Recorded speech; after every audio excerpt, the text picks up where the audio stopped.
Melawan Arab Saudi, pemain melakukan meeting yang di satu ruangan yang berisi hanya pemain saja. Akhirnya terungkap ke publik. Inilah deretan pemain yang mengkritik taktik Sintayong dan mengadu ke Erick Thohir bahwasannya taktik Sintayong tidak cocok dengan pemain timnas Indonesia yang rata-rata banyak pemain keturunan yang berasal dari Belanda, yang mengakibatkan Coach Sintayong dipecat dari timnas Indonesia. Simak video selengkapnya sebagai berikut. Sebelum pemecatan Coach Sintayong terjadi, para pemain timnas Indonesia berdiskusi setelah gagal menang melawan timnas Bahrain di lanjutan babak ketiga kualifikasi Piala Dunia 2026 zona Asia. Dalam laga tersebut, timnas Indonesia harus bermain imbang 2-2 dengan banyak kontroversi yang terjadi dalam laga melawan Bahrain. Dalam pertandingan tersebut, banyak pemain keturunan yang mengkritik taktik Coach Sintayong. Sintayong pun merasa sakit hati karena taktiknya dikritik pemain keturunan. Kritik itu muncul setelah timnas Indonesia gagal menang melawan timnas Bahrain di lanjutan babak ketiga kualifikasi Piala Dunia 2026 zona Asia. Setelah pertandingan itu, sejumlah pemain keturunan dikabarkan mengajak Coach Sintayong untuk berdiskusi tentang taktik dan strategi Coach Sintayong.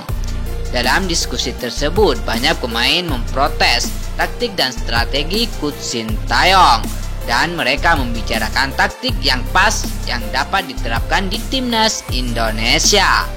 Ternyata Coach Sintayong merasa sakit hati dengan kritikan tersebut. Untuk alasan Coach Sintayong mengapa dipecat sebagai pelatih timnas Indonesia dan digantikan Patrick Kluivert, seperti yang kita dengar, adanya konflik yang terjadi di ruang ganti saat laga melawan timnas Bahrain, di mana timnas Indonesia harus bermain imbang dengan timnas Bahrain dengan skor 2-2, ucap pengamat sepak bola tanah air Bung Kusnaini. Tadi setelah konferensi pers, Pak Erick Thohir bilang sudah membahas pemecatan Coach Sintayong dalam beberapa bulan terakhir, atau mungkin apa bulan September atau Oktober 2024. Dan ini sesuai dengan kabar yang beredar adanya konflik pemain keturunan dengan Coach Sintayong. Para pemain keturunan kemudian mengajak Coach Sintayong untuk berdiskusi soal taktik dan strategi yang pas untuk timnas Indonesia. Menurut kabar yang beredar, ada konflik yang membuat Coach Sintayong tersinggung dan terjadi dinamika di ruang ganti, ungkap Bung Kusnaini. Sintayong yang sakit hati karena dikritik pemainnya, kemudian membuat line up aneh saat timnas Indonesia akan menghadapi timnas Cina di lanjutan babak ketiga kualifikasi Piala Dunia 2026 zona Asia. Dalam pertandingan tersebut, Coach Sintayong menurunkan line up yang aneh dengan mengganti banyak pemain di starting 11. Jai Ises yang awalnya sebagai kapten timnas Indonesia kemudian diganti dengan Asnawi Mangku Alam sebagai kapten di pertandingan tersebut. Kemudian Tom Haye dan Sandy Walsh hanya duduk di bangku cadangan, padahal tenaganya sangat dibutuhkan saat pertandingan tersebut. Dan satu lagi, Eliano Reinders tidak masuk ke skuad timnas Indonesia akibat keputusan blunder Coach Sintayong yang menurunkan line up yang aneh dan mengakibatkan timnas Indonesia harus menelan kekalahan 2-1 atas timnas Cina di lanjutan babak ketiga kualifikasi Piala Dunia 2026 zona Asia. Kekalahan tersebut sungguh sangat disayangkan sebab skuad timnas Indonesia yang diyakini mampu mengalahkan timnas Cina di kandangnya sendiri. Jika berhasil menang, timnas Indonesia tentu saja bisa memperbesar kans untuk lolos ke Piala Dunia 2026. Nah, pemain-pemain keturunan yang sering mengkritik taktik Sintayong seperti Jai Ises, Tom Haye, Sandy Walsh, dan Eliano Reinders. Akibatnya, keempat pemain tersebut terpinggirkan saat timnas Indonesia melawan timnas Cina. Ketua Umum PSSI yakni Erick Thohir merasa tidak senang dengan sikap arogan Coach Sintayong. Bahkan Erick Thohir waktu itu berencana langsung memecat Coach Sintayong tetapi urung dilakukan karena terbentur dengan jadwal. Line up melawan timnas Cina menjadi sangat aneh waktu itu. Sandy Walsh dicadangin, Tom Haye dicadangin, kemudian Kapten Jay Itzes dicopot dan Eliano Ryder tidak dibawa dalam skuad timnas Indonesia, ungkap Bung Kusnaini.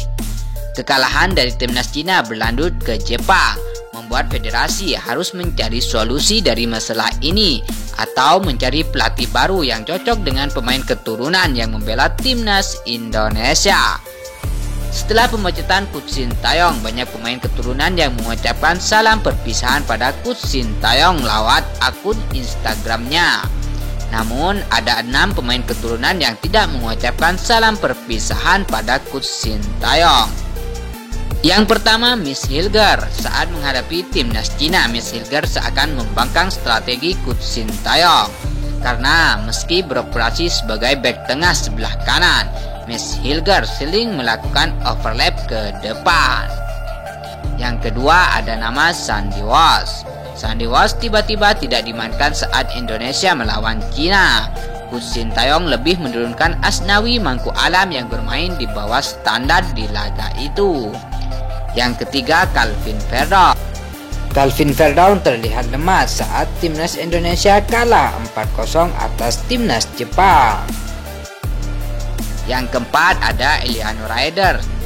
Eliano Ryder memilih mengunggah foto sang kakak, yakni Tijani Ryder mengangkat trofi Piala Super Italia 2024 ketimbang mengucapkan terima kasih pada Coach Sintayong. Yang kelima ada nama Sain Patinama. San Patinama sudah lama kehilangan tempat di skuad utama timnas Indonesia. Dan yang terakhir, yang keenam, yakni Elkan Bagot. Elkan Bagot sudah 4 tahun membela timnas Indonesia dari tahun 2020 sampai 2024. Mulai timnas Indonesia U20 sampai timnas senior.